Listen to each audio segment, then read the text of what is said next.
We put out a video a few days ago on how to make £9,000 in just 5 minutes. I'll post a link below if you've not seen that, but following that video, my results are in. So stick around if you want to find out exactly how much I made doing this very same exercise. I'm Joe Woodhouse, this is Family Wealth 101.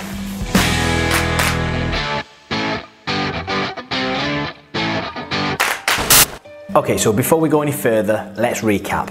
Unclaimed assets in the UK is basically lost or forgotten money. Bank accounts, pensions, investments, shares, etc, etc. There's an estimated 15 to 20 billion lost assets in the UK. 32% of searches result in lost assets. £9,210 is the average value of lost assets per successful search. So the odds are in my favour. There's a website called UAR.com.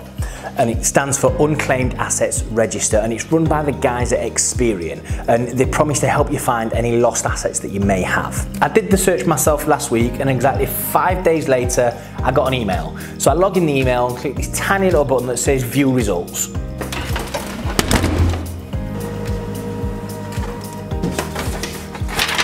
Mr. Joe Woodhouse, we are sorry that the UAR was not able to trace any assets for you on this occasion.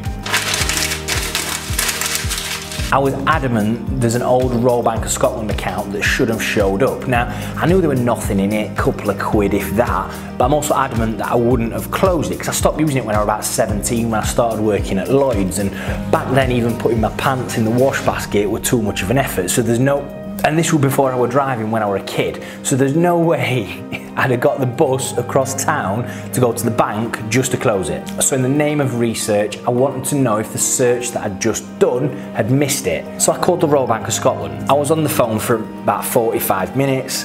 It probably cost me 100 quid. I didn't really get anywhere, and to be fair, the girl on the phone had the attitude of, what do you want, when I called up and said, I had a bank account that I've not used for 16 years, which doesn't have any money in, which I've no intention of start using again. I just want to know if it will closed or not. But not to be deterred, I put a call out over Facebook, and it turns out a friend of a friend works for the Royal Bank of Scotland back in Sheffield, and I gave them all my details, my previous addresses, date of birth, all that sort of jazz, a passport copy, and lo and behold, it turns out that I did actually close that bank account over 10 years ago.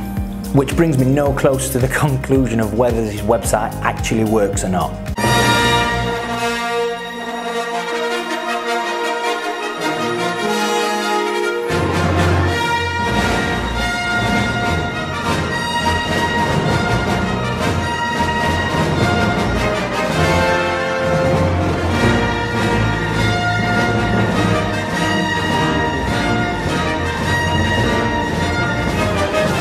Let us know how you get on if you do the search yourself, and if there's one thing I've learned about myself through this entire process, it's that I'm more organised than I give myself credit for. More organised.